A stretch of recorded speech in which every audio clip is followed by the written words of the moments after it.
Charles St. Jacques, Eric Dobransky back here with you, moments away from kickoff between Rhode Island and North Carolina.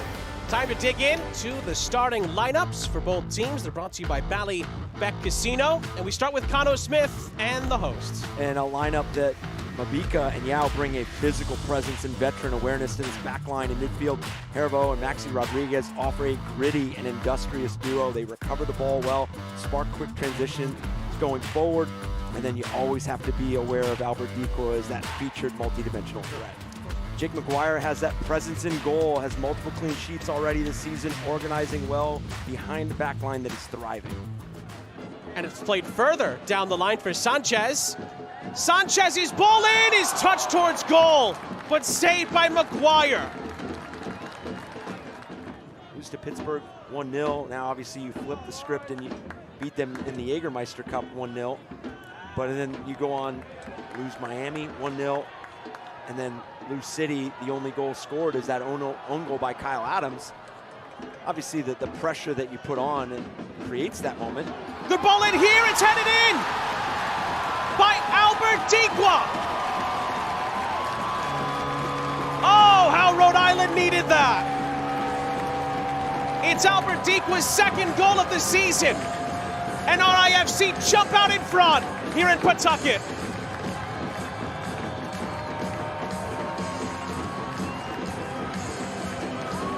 Just as I'm highlighting the pressure that they put on to create that goal at Lou City, the pressure that they have put on since opening kick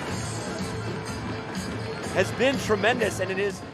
And then Rhode Island forced to go back to Jackson Lee, who is under some pressure here. Oh, just about got rid of it, but it still leads to a turnover. Maldonado slides it through, and Mabika steps in. Even sometimes when the goalkeepers get out of that, a chain reaction can occur.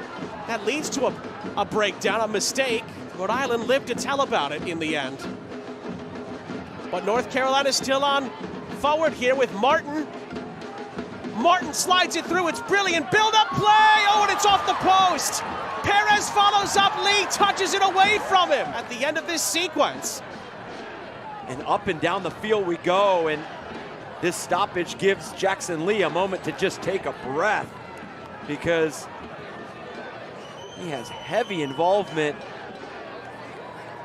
both on the ball, his ability to play out of the back, but to your point, Dolabella did really well there for North Carolina and continues the run here.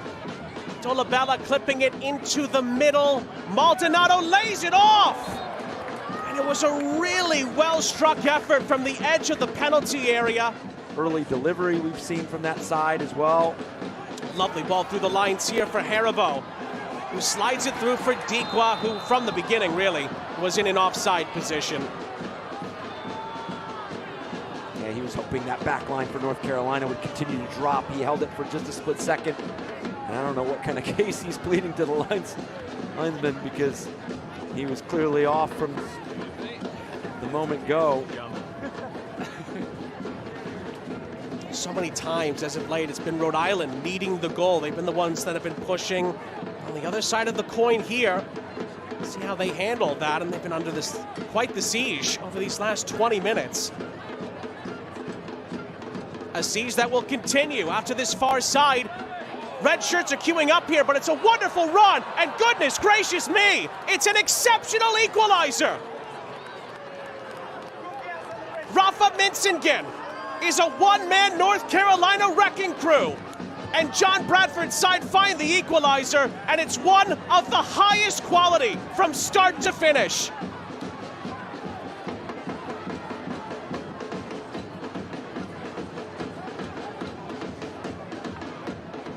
Likely the final action of the half as Luckhurst plays it back across. It goes off of Sanchez. Mentzingen saved by Jackson Lee as the half ends here in Pawtucket. Rhode Island will be going from right to left at the start of the second half here in Pawtucket with us squared at 1. A game where both teams do have a chance to vault a bit higher up the Eastern Conference standings. North Carolina, who had momentum at the end of the first half, nearly create a big chance here at the start of the second half. Pedro, Dikwa and Rodriguez are available in the middle. And Fuson has his initial shot blocked. Shapiro-Thompson has to get around the referee to eventually get the touch on it, and then takes on the strike. First half. Another corner, oh, just over everyone's head. Clip back in by Fuson, and the header is saved by McGuire at point-blank range. Charles St. Jacques, Eric Dobransky, our entire crew. Feels like it's been shaping up for a big-time finish here. Centreville Bank Stadium, Rhode Island would love nothing more than to get their first ever win in their home park. But North Carolina been playing so well in the league. They've been playing really well tonight, and they're looking to take the lead with Dolabella. Off the Mentzingen layoff, but the shot was hit right at Jack. Continuing to become more and more of a factor in the Eastern Conference playoff chase. Holstad for Noah Fuson. Saved by McGuire. Maxi Rodriguez to put this into the penalty area for Rhode Island. To the edge of the 6, oh, it was nearly a free header. Comes out for Shapiro-Thompson. It is Clay Holstad! And Jake McGuire gets down to his left to make the stop for North Carolina. Hope gun to second time, it's blocked away. Could not pick out a teammate. Clearance only as far as Nodarse. Nodarse into the penalty area, he goes down. Referee says yes, it's a penalty in stoppage time. And this is just relentless intent. You saw as soon as Frank Nodarse got on the ball outside the 18-yard box. Can he deliver with all of the pressure packed on top of him?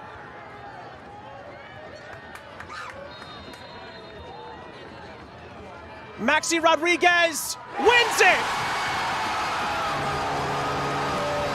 And christens Centreville Bank Stadium with their first win!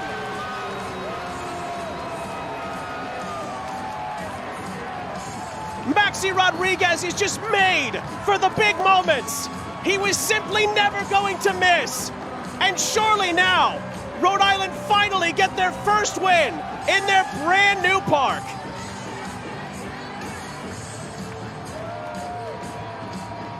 And the roof has come off at Centreville Bank Stadium, and it was the last kick. Rhode Island finally wins at Centreville Bank Stadium in the most dramatic of fashions. Maxi Rodriguez wins it with the last kick of the game.